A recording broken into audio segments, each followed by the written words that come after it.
जय यीशु मसीह जी। हमारा सौभाग्य है कि हम परमेश्वर के भवन में बगैर डरे बगैर भय के साथ हम इबादत कर सकते हैं। वरना बहुत जगह एक डर और भय का मंजर रहता है कि ना जाने कब क्या हो जाए। इससे पहले कि वो चीजें हमें से बहुत सारे लोगों की जिंदगी के सामने आए, हम मजबूत हो चुके हैं परमेश्वर के वचन के द्वारा। क्योंकि परमेश्वर का कलाम, उसका वचन हमको मजबूतियां प्रदान करता है। और यदि हम मजबूत हो जाएंगे तो मसीह की मोहब्बत से हमको कोई जुदा नहीं कर सकता। मालूम है, बाइबल एक प्रश्न करती है, कौन हमको मसीह की मोहब्बत से अलग, याद है बाइबल में लिखा हुआ है, कौन हमको मसीह की मोहब्बत से अलग मृत्यु, अकाल, लड़ाइयां, झगड़े, विरोध, पीड़ाएं, मृत्यु, कष्ट, महामारियां, रोग, कौन हमको मसीह की मोहब्बत से अलग कर सकता है? ये लिस्ट है। आने वाले लोगों का एक जवाब होता है कि हम चंगे नहीं हुए तो अब क्या करेंगे जाकर। तो इससे हमारे सामने जो आपके प्रति खुल करके पिक्चर आती है वो ये होती है कि सिर्फ आप चंगाई की है, सत्य को ढूंढने और उसको खोजने के लिए। जिसके अंदर मोहब्बत होती है खुदा की, वो एक भी रविवार या एक भी दिन छोड़ता नहीं इबादत करने के। जहां भी उसको प्रार्थना का स्थल मिलेगा और दिखेगा, वो अवश्य वहां पहुंचेगा और इबादत करेगा। और उसमें चार चांद तब और लग जाते हैं जब हम ऐसी आराधना स्थल पे पहुंचते हैं जहां पर आजादी पाई जाती है, आराधना में और वचन के सिखाने में। जहां पर संकोच के साथ में आराधना नहीं होती, जहां पर समय को देख करके भक्ति नहीं होती, जहां पर आजादी के साथ में आराधना और प्रचार होता है। ये खुशनसीबी है, ये चार चांद लगने के लिए, लगने की वजह है एक विश्वासी के। आमीन। परमेश्वर को धन्यवाद देते हैं कि ये समय है चीजों को जांचने का और परखने का, कि हम चीजों को जांचें और परखें और जानते और परखते हुए अपने आप को चेक। क्योंकि मैं कहना चाहता हूं, बताना चाहता हूं कि दिन प्रतिदिन बुरे होते जा रहे हैं। दिन प्रतिदिन क्या होते जा रहे हैं? बुरे होते जा रहे हैं। कुछ लोग तो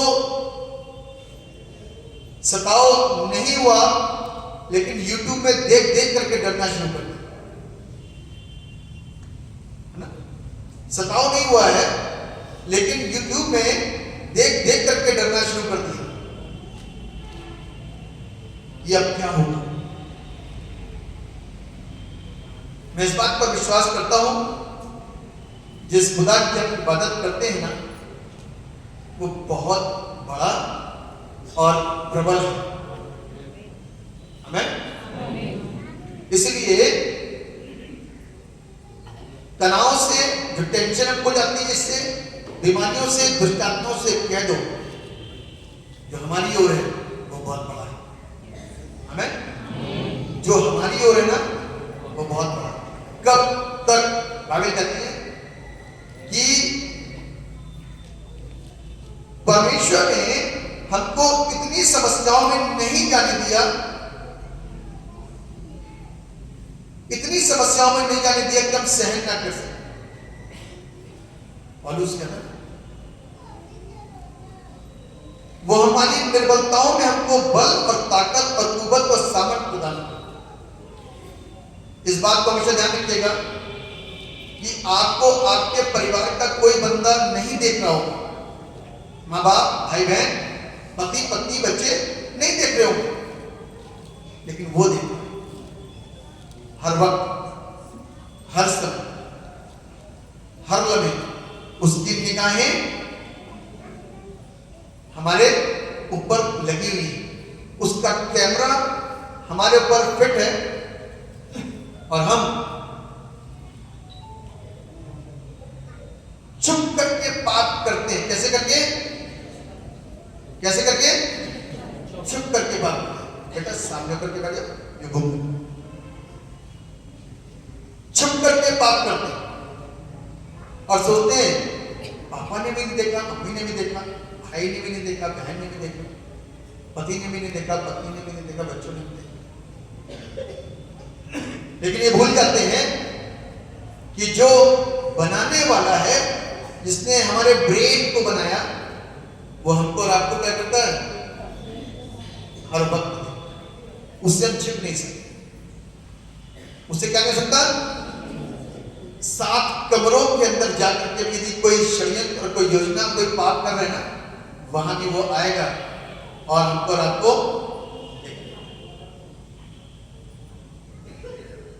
ऐसे खुदा की इबादत हम और आप करते हैं। पत्थर की इबादत नहीं कर रहे, सूरज और चांद की इबादत नहीं कर रहे, जो खुद उस परमेश्वर के, उस सृष्टिकर्ता के आश्रय पर रहते हैं। वो कहता है निकल तो निकलता है, वो कहता है जा तो जाता है। ऐसे खुदा की इबादत जरा ढंग से पहचान कर लो या आए कहां। तो इसलिए पाकीज़गी आपके जीवन के अंदर, शुद्धता आपके जीवन के अंदर काम करनी शुरू कर दी, क्योंकि ये वो स्थल है। मैं जानता हूं शैतान जरूर काम करता है, लेकिन शैतान को मौका, अवसर और काम करने परमेश्वर से बात करिए। जब आप अपने घर से निकलो, यहां से एंटर करो, प्रभु मेरी देह के ऊपर आप राज करो, और यहां से मैं कुछ चीजों को अपने साथ में लेकर के जाऊं, और वो है खुदा का कलाम और वो है यीशु मसीह। आमीन। क्योंकि हम खाली हाथ चले जाते हैं ना, बगैर यीशु को लिए बीमारी को लेकर के आते हैं और बीमारी को लेकर के चले जाते हैं। यीशु को साथ में लेकर, पादी साहब का नंबर तो लेकर के जाते हैं, पादी साहब से बात करेंगे वो भी कर लेते हैं पक्का, लेकिन यीशु मसीह का नंबर लेकर के नहीं जाते, यानी कि खुदा के कलाम को लेकर पढ़ना पसंद नहीं करते। कि हमें पढ़ना नहीं आता, पढ़ना नहीं आता तो बैंकों से पैसा कैसे निकालेगा? वो तो फटाफट निकल जाता है। सब्जियों में तोल भाव भी हो जाता है, अच्छा बुरा सब, लड़ाइयों के अंदर सब अच्छा बुरा सब समझने लग जाता है। लेकिन यहां पर बाइबल पढ़नी नहीं आती, और वहां पर कोई चीज आई पढ़नी नहीं आती तो तुम फटी से पढ़वा देते हैं। बेटी पढ़ते सब क्या है, उन्होंने तो नहीं भेजा, वो पढ़वा लेते। लेकिन खुदा के कलाम के लिए हम कहां रहते हैं? पीछे, क्योंकि इंटरेस्ट नहीं है। क्या नहीं है? रुचि नहीं है। जिस दिन इससे मोहब्बत हो जाएगी ना, जिससे हमारी मोहब्बत होती है, आप सोचो कहां से कहां तक पहुंचोगे। लेकिन इससे मोहब्बत हो जाएगी तो कहां से कहां पहुंचोगे आपको पता नहीं। जो आप पैसा खर्च करके लेने की और प्राप्त करने की कोशिश करते ना, वो आपके लिए ऐसे उपलब्ध हो जाएंगी सामने आकर के चीजें कि आपको पता भी नहीं चलेगा, आपको पता भी नहीं चलेगा। इसलिए सत्य को जानोगे तो सत्य तुमको, जिस विषय के ऊपर आज हम मनन करने जा रहे हैं ना,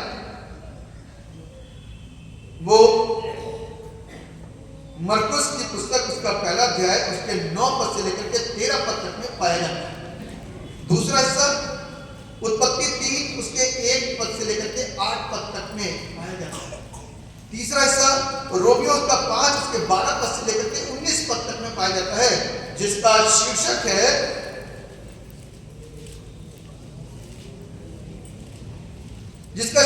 है एक ओर आदम की विफलता और दूसरी ओर प्रभु यीशु की आज्ञा पालन की विजय, जिसमें हम संभागी होने के लिए बुलाए गए, है ना। किसकी विफलता? आदम की। और दूसरे आदम को क्या मिली? आज्ञा मानने के द्वारा विजय प्राप्त। कभी आज का दिन मालूम क्या दिन कहलाता है? विजयी दिन। क्योंकि हफ्ते का पहला दिन था जब प्रभु यीशु मसीह मुर्दों में से, उसको बोलते हैं विजयी दिन। ऐ मौत तेरा दंड कहां रहा? ये मौत तो बहुत ज्यादा परेशान करती थी, हावी होती थी, रुलाती थी, लेकिन यीशु मसीह ने अपने बलिदान को देकर के मुझको और आपको क्या कर दिया? आजाद। एक प्रश्न उठ गया इसी कुरिन्थियों की पुस्तक पहला कुरिन्थियों के 15वें अध्याय के अंदर 50वें 51 52 53 पद के अंदर, ऐ मौत तेरा दंड बहुत डसती थी, बहुत डंक मारे तूने, अब दिखा। पब्लिक कहती होगी, लोग कहते होंगे, विश्वासी कहते होंगे, सृष्टि कहती थी, क्या कहती थी? प्रभु हमको बचा लो, हम तो अच्छा कर रहे हैं तो भी मर जाएंगे, और बुरे में तो मरेंगे ही मरेंगे, लेकिन अच्छा कर रहे हैं तो भी मर जाएंगे। तब प्रभु यीशु मसीह ने अपने बलिदान को देकर मेरे और आपके सदा का प्रबंध कर दिया और मुझको आपको बचा लिया। अब प्रश्न उठता है, ऐ मौत तेरा दंड। अपनी जिंदगी के अंदर आज जो विफल है, अपने हाथों को ऊंचा कर सकते। आदम विफल था मालूम? अपनी जिंदगी के अंदर जो विफल है, अपने हाथों को ऊंचा कर सकते। शर्माओ नहीं, देख देख कर काम करो। अभी भी विश्वासी जीवन नहीं, अभी भी देखा देखी झांका झांकी वाला जीवन। जिसकी लाइफ अभी भी विफल है, अभी भी पहला आदम क्या हुआ था? मृत्यु लाया, विफल हो गया। दूसरा आदम क्या लेकर के आया? जीवन लेकर आया, सफल हो गया। और आज हम और आप कौन से आदम की इबादत करते हैं? दूसरा आदम, जिसका नाम क्या था? यीशु मसीह, खुदा का इकलौता बेटा, जिसकी इबादत हम करते हैं, जिसका नाम लेते ही सारी पब्लिक क्या होती है? जंगी होती है, सामर्थ को रिसीव करती है और अपने होश में नहीं रह पाती। उसी एकमात्र सच्चे अद्वैत परमेश्वर की इबादत करने के लिए हम इबादतगाह में यहां पर आते हैं, ताकि हम उससे उन आशीषों को प्राप्त कर सके जिसका ज्ञान अभी तक मेरे को नहीं है, जिसका ज्ञान मुझे अभी तक नहीं, उससे उस सामर्थ को प्राप्त कर सके। तो इसीलिए एक और आदम की विफलता और दूसरी ओर दूसरा आदम यानी कि प्रभु यीशु मसीह की आज्ञा पालन करने के द्वारा विजय, और हम जो उसी परमेश्वर की जो विजय हुआ संभागी होने के लिए बुलाए गए हैं। आओ सब प्यासे लोगों, यीशु के पास आओ। शक के साथ ना आओ, संकोच के साथ ना आओ, आनंद के साथ में आओ, विश्वास करके आओ। इस बात को बोलते हुए आओ कि जिसकी इबादत करने के लिए हम जा रहे हैं ना, वो सच्चा होता है, सुनता है। हमें इसलिए उस एकमात्र परमेश्वर को सुनने और देखने और समझने के लिए हमको इस कलाम को खोलने की जरूरत है। और हमारे लिए परमेश्वर के भवन में आना बहुत जरूरी है। बहुत सारे लोग इस बात को कहते हैं कि अरे चर्च जाके होगा क्या? तो सही बात है, कोई बात नहीं, चर्च जाके होगा क्या? क्योंकि यहां पर समझाएगा तो नहीं समझाया, लेकिन एक दिन जब परमेश्वर समझाना शुरू करेगा ना तो अपने आप चर्च भागेगी। क्या होगा? अपने आप जब बीमारी डंक मारेगी, मृत्यु डंक मारेगी, रोग डंक मारेगा, श्राप डंक मारेगा, झगड़े डंक मारेंगे, जब आपस में चीजें खराब होनी शुरू जाएंगी, जब काम बिगड़ने शुरू जाएंगे, जब दुष्ट आत्माएं घेरना शुरू कर देंगी, बीमारियां घेरना शुरू करेंगी, तब चर्च भागेंगे। कहां भागेंगे? धक्का देकर के आना या सहर्ष आना? जो सहर्ष आएगा वो आशीष पाएगा, जो धक्का देकर आएगा टाइम लगेगा उसको पनपने में, टाइम लगेगा उसको पनपने में। इसीलिए बाइबल हमको जो सिखा रही है उसको ध्यान से सुनिए कि एक संसारिक आत्मिकता है और एक आत्मिक आत्मिकता है। संसारिक आत्मिकता दिखाने वाली होती है जो पहले आदम के अंदर थी, लेकिन एट द एंड उसने अपने अंदर की उन खूबियों को दिखा दी जो अंदर भरी पड़ी थी। प्रभु को त्याग करके, उसकी आज्ञा को उल्लंघन करके और उसको छोड़ करके और अपने साकिन की बात को सुन करके और साकिन ने शैतान की बात को सुन करके उसको ज्यादा सम्मान दिया बनिस्बत के उस परमेश्वर के जिसने सब चीज उनके हाथ में कर दी थी। सिर्फ एक चीज छोड़, सिर्फ एक चीज छोड़, सिर्फ एक ही तो पेड़ था। सारे फल, सारे पेड़, सारे दरख्त, सारे जानवर उसके लिए थे। आप सोचो वहां से कितने रिश्ते टूटे। जब पाप हुआ ना तो उन जानवरों से भी रिश्ता टूट गया, इंसान से तो रिश्ता टूटा ही टूटा, वनस्पतियों से रिश्ता टूट गया, परमेश्वर से तो टूटा ही टूटा, स्वर्ग से भी रिश्ता ब्रेक हो गया। कितने रिश्ते टूटे, कितने टुकड़े हुए। यदि यीशु ना था तो ये दोबारा टचअप नहीं। यीशु के आने से आप यहां पर मौजूद हैं, यीशु की वजह से आप यहां पर मौजूद हैं। यदि वो काम ना करे ना, आपको चंगाई ना दे, आपके ऊपर दया ना करे, आपकी चीजों को सुधारे ना, मेरे आपकी बुद्धि को खोले ना, मुझ पर आपको दर्शन ना दे, तो मालूम है हम बेकार हैं। बाइबल में लिखा है कि जैसे उन गूंगी मूर्तों के समान हम चलाए जाते थे वैसे ही चलते। कैसी मूर्तें? गूंगी, जो बोल नहीं सकती।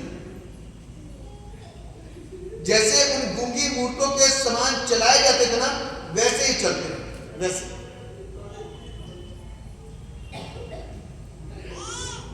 आज परमेश्वर का कलाम मुझको और आपको कहता है उस विजयी परमेश्वर की तरफ आ जाओ। किसकी तरफ आ जाओ? विजयी परमेश्वर। मैं आपको बता रहा था सवेरे जब आराधना हो रही थी तो मैं आपको बता रहा था मृत्यु, बीमारी, रोग, कष्ट, पीड़ा, दर्द, निराशा, आंसू शैतान लेकर के आए। कौन लेकर के आए? विजय, खुशी, आनंद, पवित्र आत्मा, स्वर्ग, जिंदगी, अमीरी, सब कुछ प्रभु लेके आए। प्रभु के लोगों को, जो प्रभु पर विश्वास करने वाले लोग हैं, आपने कभी उनको निराश देखा? पैसे से कमजोर देखा? दुखों में देखा? यदि आज पैसे से कमजोर है ना और यदि विश्वासी हैं तो कल आप उनको मजबूत देखोगे। मैं चैलेंज कर रहा हूं। क्यों? क्योंकि उन्होंने परमेश्वर पर विश्वास करा। जो परमेश्वर पर विश्वास करते हैं ना उनकी चीजें चीजें बदल जाती हैं। मैं कल रात में जब विचार कर रहा था तो इसी बात को बता रहा था कि आपका शौक कहाँ का है, संसार का या परमेश्वर के भवन का, किधर का शौक पाल रखा आपने। मेरे साथ खाली भजन संहिता 27:4, भजन संहिता उसका 27 अध्याय और उसका 4था पद पढ़िए। एक वर मैंने यहोवा से मांगा है, हाँ, उसी के यत्न में लगा रहूंगा। एक वर मैंने यहोवा से मांगा है, उसी के यत्न में 40 दिन तक लगा रहूंगा। कितने दिन तक? अभी तो फिलहाल 40 चल रहे, रोजे बहुत कानों में सुन के 40 रोजे 40 रोजे 40 रोजे। तो हम लोग को पता चल गया कि एक वर, लेकिन ये तो जिंदगी भर की बात कर रहा है। ये कैसी बात कर रहा है? जिंदगी भर की। कहता एक वर मैंने यहोवा से मांगा है, उसी के यत्न में लगा रहूंगा। हम और आप 40 दिन भी लग जाए तो भी प्रभु मिल जाएगा सच्चे दिल से। 40 दिन भी यदि हम और आप ईमानदारी के साथ में, सच्चाई के साथ में लग जाए ना, तो जो मांगोगे वो मिल जाए। चैलेंज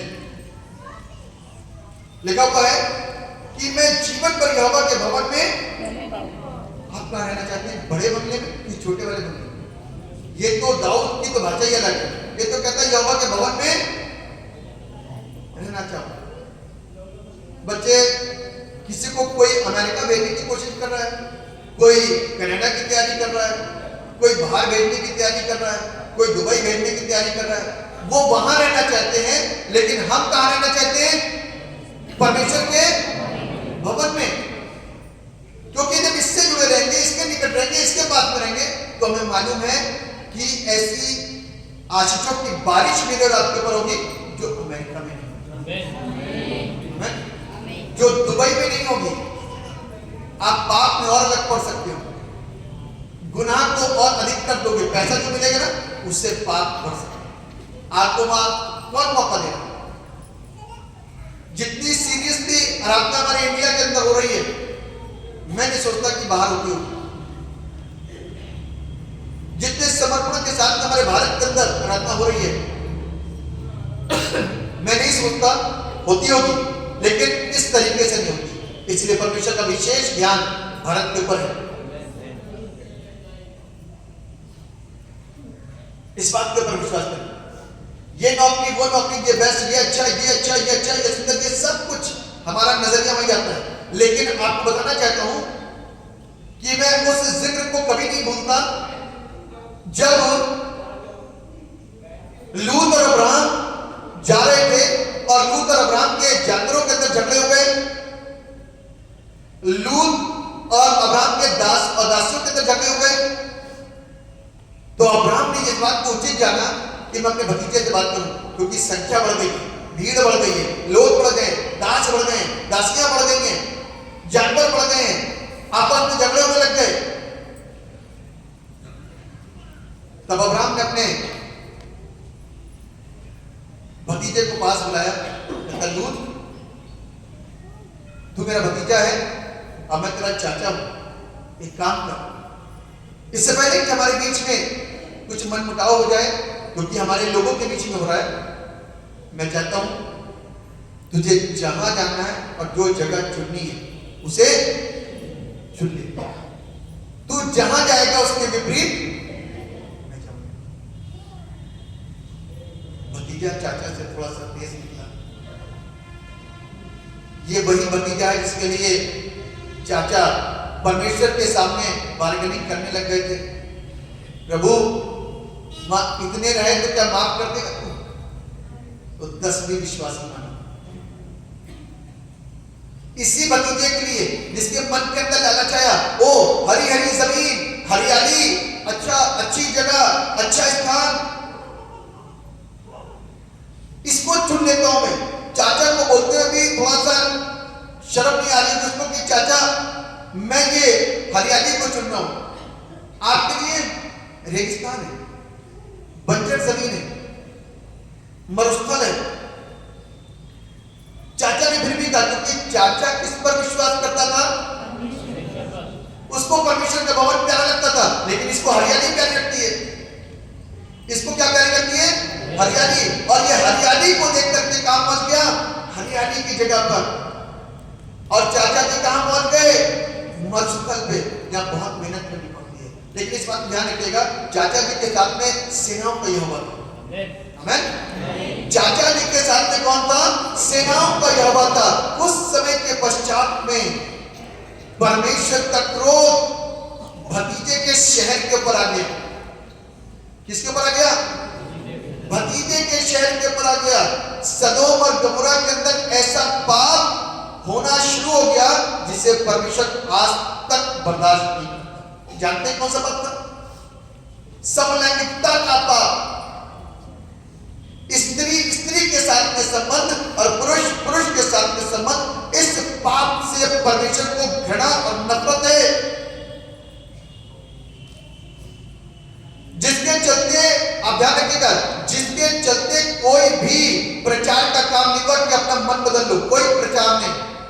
नूह के जमाने में नूह ने प्रचार करा था, योना के समय में योना ने प्रचार करा था, लेकिन इस समय में कोई प्रचार नहीं, क्योंकि परमेश्वर ने ठान लिया था यह पाप को मैं जड़ से नाश कर दूंगा। अब्राहम को प्रचार करने के लिए भेज सकता था, अपने भतीजे में घर भेज कर वहां से प्रचार करवाता, लेकिन नहीं, कोई ऐसी मनसा परमेश्वर की नीति वहां पर प्रचार करवाया जाए। पर क्या हुआ? परमेश्वर ने सीधे बोला कि मैं नाश करने पर।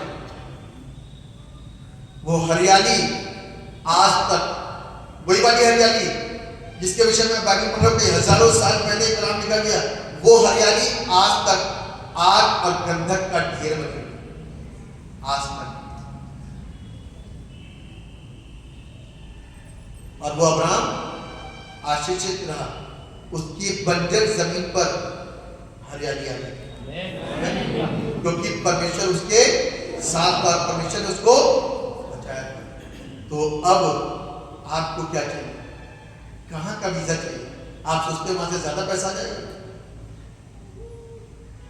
परमेश्वर आपको यहां भूखा नहीं होने देगा। परमेश्वर आपकी कोई ऐसी जरूरत जो पूरी ना हो होने नहीं देगा। इतना ही तो चाहिए, इतना ही तो चाहिए, सारी जरूरतें पूरी हो, सारी चीजें हो, और इससे अधिक क्या चाहिए? एक प्रभु के लोगों को और क्या चाहिए? खाने को मिल रहा अच्छा, बेस्ट खा रहे हैं, जो दुनिया खा रही है उससे बेस्ट खाना खा रहे हैं, उससे बेस्ट पहन रहे हैं, बेस्ट चल फिर रहे हैं, सब कुछ बेस्ट करें, और अधिक क्या चाहिए? और कितनी प्रॉपर्टीज के ऊपर कब्जा बनाना चाहते हैं? सब कुछ सही तो चल रहा है, क्या दिक्कत है? क्योंकि हम प्रभु के समक्ष में और उसकी सुनते हैं। जो प्रभु के भवन की ओर अपने ध्यान को लगा करके रखेगा, और लिखा है जिससे यहोवा की मनोहरता पर दृष्टि लगाए रहूं और उसके मंदिर में ध्यान किया करूं। ये दाऊद क्या है? जब दाऊद अच्छे इस तरीके के स्वभाव में था ना, तो परमेश्वर ने इसी दाऊद को चरवाहा था, क्या बना दिया था? चरवाहा राजा बन सकता। गलत तो नहीं लिखा बाइबल में? गलत तो नहीं लिखा? विश्वास करते इसी बाइबल के ऊपर, इसी को पढ़ते हैं ना, इसके परमेश्वर पर विश्वास करते हैं। तो आज हमारा ध्यान क्यों भटकता है? आज हमारा ध्यान इधर उधर क्यों भटकता है? हाय पैसा, हाय पैसा, हाय पैसा, उधर भेजेंगे अपने बेटे को, उधर भेजेंगे अपनी बेटी को, और पता नहीं वहां पर क्या हो जाए, कुछ नहीं सोचा। लेकिन यदि वहां पर भी रहेंगे, मैं गलत नहीं कह रहा, बुरा नहीं कह रहा, यदि इसके साथ में आपकी जड़ मजबूत है ना, तो कहीं भी रहो, आप नापाक स्थिति में जीवन को जी सकते हैं, वरना पापी बन सकते।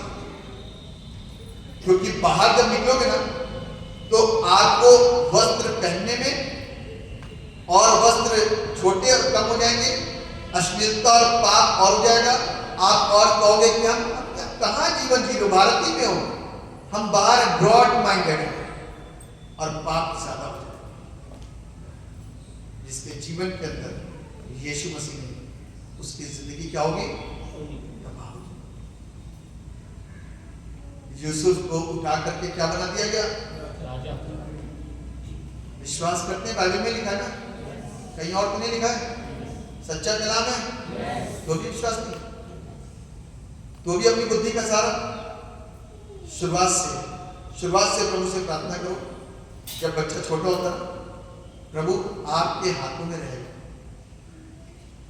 हम तो खिलाने पिलाने और पहनाने के दोषी रहेंगे बस, बाकी आप इसको गाइड करें, तब देखना क्या मूवमेंट आएगा लाइफ में। प्रार्थना करना प्रभु इसके लिए अच्छी पत्नी और इसके लिए अच्छा वर मिल जाए, क्या टर्न आएगा आपकी लाइफ के अंदर, बगैर मांगे बगैर भूखे बेस्ट देगा परमेश्वर। विश्वास करते हो? मैं विश्वास करता हूं। आपको भागना नहीं पड़ेगा, आपको रोना नहीं पड़ेगा। आप बता सकते हैं बहुत सारे लोग तड़पते होंगे, रोते होंगे, लेकिन बता नहीं सकते। लेकिन जब आप इस तरीके से चलोगे ना, तो चीजें सही होगी। तो बाइबल हमको क्या कहती है? यदि जिसने भी शैतान के हाथ को थामा वो विफल होगा, क्योंकि शैतान का हाथ थोड़ा सा खूबसूरत आकर्षण डालने वाला है। संसार के अंदर क्या है? आकर्षण के अलावा कुछ है? आकर्षण ही है। इसीलिए बहुत सारी जगहों के अंदर ये क्या, और पाप हमको परमेश्वर के प्रेम से और विफलता हमारे जीवन के अंदर राज करनी शुरू कर देती है। इसीलिए जिस चीज को मैं आपको कहना चाहता था कि वो चीजें जो परमेश्वर ने मना करी थी ना कि इसको मत खाना, वो चीजें उसको अच्छी लगने लग गई। वो फल किसको अच्छा लगने लग गया? हवा को। किसको अच्छा लगा? हवा को। अरे बहुत खूबसूरत है, अभी तक तो देखा ही नहीं था, लेकिन आज देखा बड़ा खूबसूरत सा लग रहा है। बगल में रहता था, लेकिन आज निगाह मारी बड़ा खूबसूरत लग रहा है, बहुत अच्छा लग रहा है। और उसके साथ साथ में देखने में भी मन भाव है। कैसे? देखने में भी बहुत सुंदर है। और बुद्धि देने में चाइनीज लोग ये चीज को शैतान ने डाला था कि बुद्धि तुमको मिल जाएगी, परमेश्वर के तुल्य हो जाओगे। बुद्धि भी मिल गई, लेकिन परमेश्वर के तुल्य नहीं हो पाए। बुद्धि तो मिल गई, कहता तुम्हारी आंखें खुल जाएंगी, और आंखें भी खुली, आंखें भी खुली। और जिस दिन आंखें खुली ना, उस दिन मालूम क्या हुआ? उस दिन क्या हुआ? नहीं, जिस दिन आंखें खुली उस दिन क्या हुआ? परमेश्वर से अलग हो, शर्मा के बाहर एक दूसरे से। क्यों? नंगता आ गई थी ना, अब नंगापन दिखने लग गया था। अब नंगापन दिखने लगा क्योंकि अब परमेश्वर से हमारी कनेक्टिविटी खत्म हो गई। शैतान ने आपको कहां ले जाके कहां मारा, और हम शैतान के ही मानने वाले होते हैं। कई बार शैतान कहता गाली दे तो हम पटाख से गाली दे। शैतान कहता उधर देख, पाप तो आंखों की अभिलाषा, जीविका का घमंड, ये सारी चीजें मेरी लाइफ के ऊपर प्रबल हो जाती। ये शैतान के काम है। किसके काम है? शैतान के। आज भी मैं फिर बोल रहा हूं आपको, आज या बाहर आते हो और बाहर आना चाहते हैं, एक बार परमेश्वर से बात करो। परमेश्वर बहुत कैसा है? मैं दाऊद के विषय में बात जरूर बोलता हूं कि दाऊद राजा बन गया था और तब उससे पाप हुआ, है ना? दाऊद राजा बन गया था तो क्या हुआ? तो उससे पाप हुआ। ये कैसा पाप है कि इस पाप से ये दिल लगा सकता है, इस पाप से क्या कर सकता था? ये दिल लगा सकता था। लेकिन शुरू से ही ये किसकी आवाज को सुनता आया? परमेश्वर की आवाज को सुनता आया। और परमेश्वर इसलिए कहता था कि मेरे मन के मुताबिक वाले बंदे ने क्या कर दिया? बात कर दिया। कहते हैं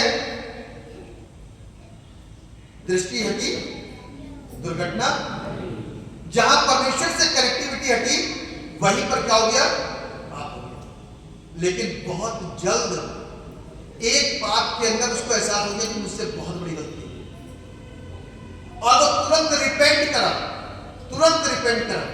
और रिपेंट करते करते, रोते रोते, अपने आप को परमेश्वर के लहू से धोते करते उसने परमेश्वर के चरणों को पकड़ मांग के अपने जीवन की माफी मांगे। हम भी कर सकते हैं ऐसा। यदि हमको लगता है कि हमारा पाप बहुत बड़ा हो गया है तो हम भी ऐसा कर सकते हैं, मिल जाएंगे 100%। अभी हम जीवित अवस्था में, और जीवित अवस्था में परमेश्वर मुझको और आपको माफ कर सकते हैं, क्षमा कर सकते हैं। देखिए मनुष्य हैं, हम मनुष्यों से कई ऐसे पाप गुनाह हमारे समय में हुए हैं जिसके लिए हम यदि माफी मांगते तो परमेश्वर हमको अवश्य क्या करेंगे। लिखा हुआ है कि उन लोगों ने अपने आप को एक दूसरे से छिपाने की कोशिश करी क्योंकि वो पाप कर बैठे। और कैसा पाप था? आज्ञाकारी। कैसा पाप था? आज्ञा नहीं मानी। पेड़ के फल को खा लेता, उसी ने मना करता, उसी को खा। सारे पेड़ से फूल हो गए थे और वही वाला पेड़ का फल रह गया था, उसी को खाना था, उसी को शैतान ने आकर के खिला दिया। जिस चीज को परमेश्वर कहता है कि तुम्हें नहीं करना है, शैतान आकर के बता के उसी काम को हमसे लाते क्या करवाता है? उसी काम को अलविदा करके हमसे, क्योंकि उसको हमारी तो कोई परवाह नहीं है, उसको परमेश्वर से युद्ध करना है। किससे युद्ध करना है? परमेश्वर से युद्ध करना है। और उसको मालूम है कि एक बार इसको ये लत लग गई ना तो ये लगा रहेगा, इतना मजबूत नहीं, लेकिन उसको बड़ा डर रहता है ऐसी आराधना स्थल से जहां पर पवित्र आत्मा का काम। 100% बता रहा हूं, शैतान बहुत डरता है उस स्थान से, उस भवन से, उन व्यक्तियों से, उन विश्वासियों से, उस कलीसिया से जहां पर पवित्र आत्मा का काम है। और जहां पर पवित्र आत्मा का काम है वहां पर जिंदगियां 100% बदलती है। 100% जिंदगियां बदलती है। आपको परमेश्वर अपने आप को स्वयं दिखाना शुरू कर देगा। आग दिखनी शुरू हो जाएगी, भवन के अंदर फरिश्तेगान दिखने शुरू हो जाएंगे, अलग माहौल होगा, अलग चीजें देखोगे, परमेश्वर आपसे बात भी करेगा, तो आप अपनी जिंदगी को उसको देने के अलावा कुछ नहीं कर सकते। आमीन।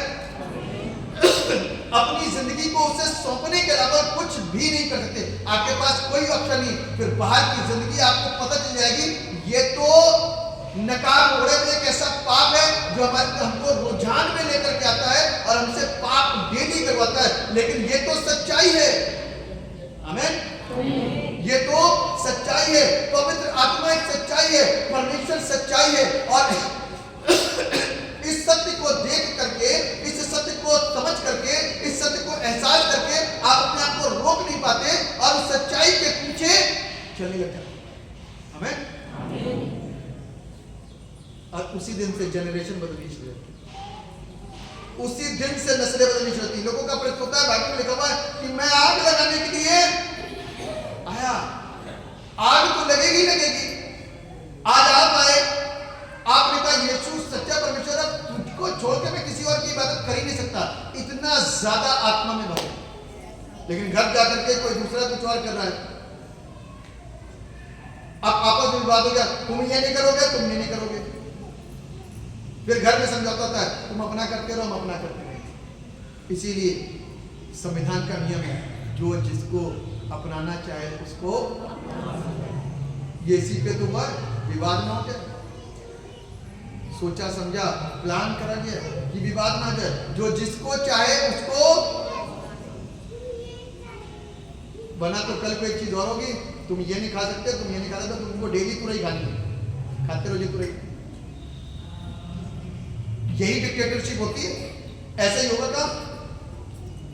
डिक्टेटरशिप तो इसी को बोलते हैं। यही करना पड़ेगा तुम्हें और ऐसे ही करना पड़ेगा। नोट बंद हो गए तो हमने स्वीकार कर लिया, सिलेंडर का रेट बढ़ गया तो हमने स्वीकार कर लिया, सिलेंडर का रेट बढ़ा तो कर नहीं लगा उसके ऊपर, बोला नहीं सरकार से कभी। चर्च के ऊपर तो कर लग जाता है यदि 5 रुपए को बढ़ा दिए गए हैं। चर्च का वही रहता है, 5 रुपए ज्यादा नहीं बढ़ेंगे, 10 रुपए ज्यादा नहीं बढ़ेंगे। और यदि 50 कर दिया तो कर लग गया। और बाहर सिलेंडर कितने का लोगे? जो कभी 300 का मिलता था, आज कितना ले रहे? 950 का। कितने का कर लेगा? हर महीने दोगे। बुद्धि खराब है, हम सही सोच नहीं सकते, क्योंकि हमारा मन परमेश्वर की तरफ नहीं है। हमारा मन अपनी चीजों को पूरा करने के लिए, इसलिए परमेश्वर के पास ना। परमेश्वर से रिश्ते मजबूत नहीं हमारे। आप सबसे मेरी गुजारिश है कि अपने रिश्ते को प्रभु के साथ मजबूत करिए। तब देखिए परमेश्वर आपके लिए क्या करेगा। आप 950 क्या 1950 में दोगे, आपको देने में दिक्कत नहीं होगी, क्योंकि आप परमेश्वर से पाओगे। आमीन। 100% बता रहा हूं, जो बता रहा हूं ना, इसको नोट कर लो दिमाग के अंदर। जो प्रभु के साथ बना रहेगा ना, उसको दिक्कत कभी नहीं होगी, इतनी सी भी दिक्कत नहीं। परमेश्वर यही बाहर से आपके लिए प्रबंध कर देगा, आपके काम में बरकत दे देगा, आपके बच्चों की नौकरी लगा देगा। आपका एक काम करता होगा, उस दिन से जब आप परमेश्वर के साथ में जुड़े रहोगे, खर्चे बजाएंगे तो आपके 2 लोग 3 लोग काम करने शुरू कर देंगे। ये परमेश्वर करेगा, लेकिन मिल के रहना। तो कहने का ये है कि बाइबल हमको सिखा रही है, वो यही सिखा रही है परमेश्वर और मनुष्य के बीच संबंध बहाल हो गया जब यीशु मसीह इस धरती पर आया। किसके बीच में? परमेश्वर और मनुष्य के बीच में संबंध बहाल हो गया। प्रभु यीशु मसीह ने कलवरी क्रूस के ऊपर अपनी जान को कुर्बान करके इधर से कलीसिया का और इधर से परमेश्वर का समझौता करवा दिया। जो रिश्ता टूट गया था उसको फिर से पुनः स्थापित कर दिया, मेल मिलाप करवा दिया। कोई करवा सकता था? संसार का कोई भी व्यक्ति नहीं करवा सकता। किसी के खून के अंदर इतनी ताकत नहीं थी, सिर्फ एक ही खून के अंदर ताकत थी, वो था पवित्र परमेश्वर का खून। और वो पवित्र परमेश्वर जब इस धरती पर आया तो उसके खून ने मुझको और आपको क्या कर दिया? पिता से जुड़वा दिया। हमारे खून को धो डाला, हमारे गंदे खून को धो डाला, हमारे पाप को क्या कर दिया? धो डाला। और उसके खून की तेजी और उसके खून के अंदर की सामर्थ्य ने हमको और आपको हिला कर दिया। और हमारा गंदा खून क्या हो गया? उसके रक्त के द्वारा शुद्ध हो गया। और हमारा दिमाग, हमारा मन, हमारा हृदय, हमारा शरीर क्या हो गया? सारा सिस्टम शुद्ध। अब हम कैसे बैठे? शुद्धता के साथ। 6 दिन संसार के, 1 दिन परमेश्वर का कष्ट तो नहीं होता है, क्योंकि 6 दिन जब काम करते हैं तो 6 घंटे 8 घंटे का काम होता है। पस्त होकर क्या रहते हैं, वहां कोई शिकायत नहीं होती, वहां कुछ मिल रहा है। लेकिन चर्च के अंदर 3 घंटे, 3.5 घंटे, 4 घंटे भी हो गए तो दर्द होता है कि कुछ मिल गया, दिख नहीं रहा है, बाकी सब कुछ मिल रहा है। सारी चीजें यहीं से मिल रही। मैं आपको बताना चाहता हूँ, सारी चीजें यहीं से मिल रही। आप सोचो कि मैं अपनी तरफ से आप कुछ कर रहे हो, 2 मिनट लगेगा परमेश्वर को आपको वहां से विदाई दिलवाने में। 2 मिनट से उसके मन को बदलेगा कि इसको निकाल बाहर कर। फिर आप आकर के फिर चर्च में बैठोगे, क्योंकि फ्री हो गए ना। तो इसलिए परमेश्वर ने क्या करा? रिश्ते को, यीशु मसीह ने क्या करा? परमेश्वर के साथ मेरा और हमारे पिता का रिश्ता जोड़ दिया। और हमको और आपको हमारा और परमेश्वर का मेल मिलाप करा दिया। उसने आकर के हमारे लिए विजय दिलाने का काम किया। उसने दूसरी चीज इसी की, उसने इंसान और इंसान के रिश्ते को भी क्या कर दिया? जोड़ दिया, बहाल कर दिया।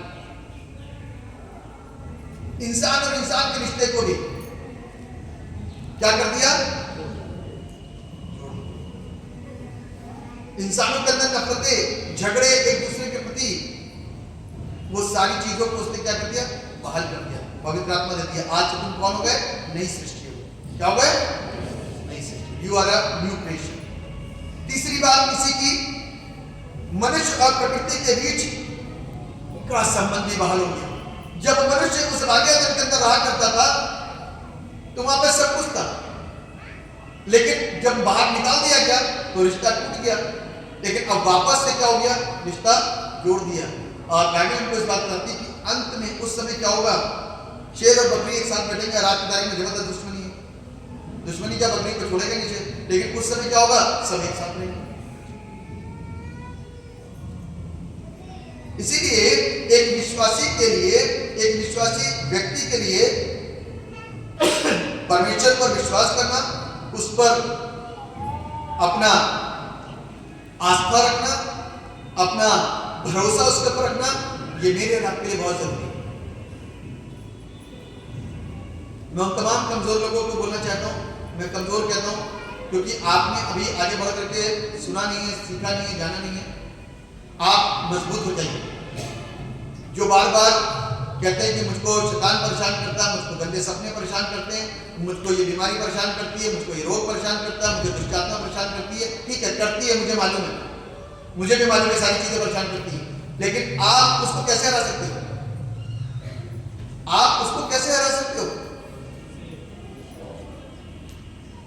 परमेश्वर के वचन पर चल करके, आप प्रभु पर विश्वास करके, उस वचन को क्लेम करके, उसको डांट करके, यीशु मसीह ने शैतान को कैसे हराया था? डांट करके, वचन को क्लेम करके, ए शैतान या भाग जा, तेरा काम खत्म हो गया, तू अपने प्रभु परमेश्वर की परीक्षा, उससे क्या बोला प्रभु ने? तू अपने प्रभु परमेश्वर की परीक्षा तुरंत भागिए। आप प्रेम करते नहीं, रात में मुरझा करके सो जाते हो, टाइम देते नहीं हो प्रार्थना का, और पूरे दिन भर भी ऐसे ही रहते हो, फिल्मी गाना है तो फिल्मी गाना गा दिया, और गाली निकालनी है तो गाली निकाल दो, शैतान नहीं परेशान करेगा तो कोई आपकी आरती करेगा? अपने बाहर जाओगे तो संसारिक तरीके से आप उनके सामने संवाद करोगे। यहां तो हम जय मसीह की बोलते हैं, बाहर जाते हैं क्या क्या बोलते होगे? बोलते हो कि नहीं बोलते हो? तो शैतान नहीं परेशान करेगा तो कौन दूध आपकी आरती उतारेगा? अपनी तरफ से पक्के नहीं हो रहे और परमेश्वर दोष लगाएगा। 3 साल से चर्चा रहा हूं, मुझे आराम ही नहीं मिला। आराम क्या मैं कह रहा हूं, 30 साल किया होगा तो भी आराम नहीं मिलेगा। अपनी आदतों, अपने स्वभाव, अपने कामों के अंदर परिवर्तन लेके आओ, अपने स्वभाव को, अपनी चीजों को सही करो, सुधारो कि हमको कैसे जीना, कैसे रहना है। प्रभु की लाइफ स्टाइल को पढ़ो और इसको जीना शुरू करो। संसार के 2 दिन तक तुम बोल लोगे ना, चौथे दिन को आपको नमस्ते कर देगा बस। आपने उनकी आदत दिलवा रखी है, अपनी आदत तो आप दिलवा नहीं पाओगे, जय मसीह तुम दिलवा नहीं पाओगे, उनकी आदत दिलवा रखी है, उनके जैसे सुनते रहोगे तो ऐसे ही होगा। बीमारियां, कंगालपन, समस्याएं यूं ही हैं। बाइबल पढ़ते नहीं है क्योंकि आपके आकर कहना है कि हमें बाइबल पढ़नी नहीं आती। बच्चे व्यस्त हैं, गाने बजा नहीं सकते। मैं जानता हूं कितने लोगों के ये प्रश्न है, कितने लोगों के ये प्रश्न है आप लोगों। तो मैं ये सबको संबोधित कर रहा हूं इस चीज को। रात में यदि आपको दुष्ट आत्माएं परेशान करती हैं, गंदे ख्याल आते हैं, गंदे जानवर देखते हैं, मरे हुए दिखाई देते हैं, तो मैं आपको कहता हूं रात में बिछौने पर पड़े हुए हालेलुया प्रेज द लॉर्ड, यीशु के लहू की जय, मसीह गीत गाते रहो, गाते गाते सो जाओ। सवेरे उठोगे ताजगी के साथ में। ये फिर दुष्ट आत्मा की जो आदत पालोगे ना, दिन भर जो बोलोगे वो रात में होगा। अच्छी बातों को दिन भर बोलते रहो, आदत में डाल दो, अच्छी चीजों को यीशु के नाम को लेना आदत में डाल दो, दुष्ट का पाप भी आपको छोड़ सकते। आपने आदत गलत मानी। जब आपको फोन करते हैं तो इधर से मैं अपेक्षा करता हूं कि अब तक तो आप बदल जाओगे, अब यीशु मसीह के गाने लगोगे, अभी भी फिल्मी गाने आपके मोबाइल में बजते हैं जब धुन आती है तो जब आप फिल्मी इतने हो तो फिल्मी गाने भी गाते रहोगे और सारे काम करते रहते हो तो स्ट्रॉन्ग नहीं हो पाओगे। एक बीमार व्यक्ति जब होता है, मैं बीमार पड़ा था तो तबीयत ठीक हो गई, लेकिन फिर भी डॉक्टर कहते हैं हल्का खाना खाओ। कैसा खाना? क्यों? पहले दिन से मजबूत खाना क्यों दिया जा रहा है? क्योंकि मजबूत खाना क्या कर सकता है? डिहाइड्रेशन कर सकता है और तकलीफ दे सकता है। इसलिए हल्का खाना खाओ ताकि पचा सको। इसीलिए आपको सिखाया जाता है कि भैया धीरे धीरे, अभी इतनी मजबूत नहीं हुए हो, आपका विश्वासी जीवन इतना मजबूत नहीं हुआ है, अभी धीरे धीरे धीरे धीरे धीरे धीरे करते करते दृढ़ होते जाओ, विश्वासी होते जाओ और अच्छी चीजों को सुनो, अच्छी चीजों को सीखो, तो सारी चीजें सही है। ये जो जितनी भीड़ यहाँ पर बैठी है ना, ये फिर गवाहियां देंगी, मेरे को हटाना पड़ेगा भैया, ठीक मैं समझ गया, आप सब चल जाओगे, आप सबकी गवाहियां हो जाएंगी कि अब मुझे दुष्ट नहीं परेशान करता, अब मुझे दुष्ट आत्मा परेशान नहीं करती, अब मुझे बीमारी परेशान नहीं करती, अब मुझे कोई दिक्कत देता, मुझे मरे नहीं दिखाई देते, अब मेरा जानवर दूध नहीं देता, ये सारी चीजें नहीं कहोगे, सब कुछ अच्छा चलेगा। कैसे चलेगा? क्योंकि आपने सही दिशा को पकड़ लिया। अभी तक दिशा सही है, अभी दिशा बन गया, इसीलिए समस्या है। आप शिकायतें करना पसंद करते हो, लेकिन उतना समय परमेश्वर को देना पसंद नहीं करते। आप ये बताना पसंद करते हो, ये भी कहना पसंद करते हो कि और पादी साहब कितने दिन और आना पड़ेगा। कल एक जन आया और मेरे से बोला कि पादी साहब आपने घर आने के लिए कहा था, आप आएंगे? मैंने कहा नहीं आऊंगा। सीधे से बोला मैं नहीं आऊंगा। मैंने कहा आपने कितने समय से आ रहे हो, बाइबल पढ़ी? हमें पढ़ना नहीं आता। जब आपको पढ़ना नहीं आता, सारे घर में हम अनपढ़ हैं, क्या नहीं बच्चे पढ़े लिखे? तो मैंने कहा उनको ये नया नियम लो, पढ़वाओ और गाने बजाओ, इंजील पढ़ो, खूब पढ़ो, घंटों पढ़ो, दिन रात पढ़ो। मैंने कहा 2 महीने लगातार आप इंजील पढ़ो और जोर जोर से घर में यूं चलते फिरते इंजील पकड़ो और पढ़ते रहो, जोर जोर से क्लेम करते रहो। मैंने कैसे दुष्ट आत्मा के घर के अंदर आए कि मैंने कहा 2 महीने ऐसे करके देखो और उसके बाद में मुझे लगेगा तब मैं आऊँ। मैंने कहा जब आप हमारी नहीं सुन रहे, परमेश्वर जो आदेश दे रहा है उसको नहीं सुन रहे, मैं आपकी क्यों सुनूं? मैं आपकी क्यों सुनूं? सिर्फ इसलिए कि आपके घर में आ जाए तो आपके मन की बातें वो पूरी हो जाएगी, अंदर से पादी साहब का कदम कट जाए तो 2-4 महीने ऐसा थोड़ी ना होता है। यीशु को आप अपनाओगे नहीं, उसको स्वीकारोगे नहीं, उसकी बातों को मानोगे नहीं और पादी साहब को घर में बुला लोगे, ऐसा नहीं होता। मैंने सीधे उसके मुंह पे मना करा। मैंने कहा 2 महीने तक ऐसा करना पड़ेगा, तब उसके बाद। क्योंकि कुछ लोग ऐसे हैं कि अपने विश्वास को छोड़ना नहीं चाहते।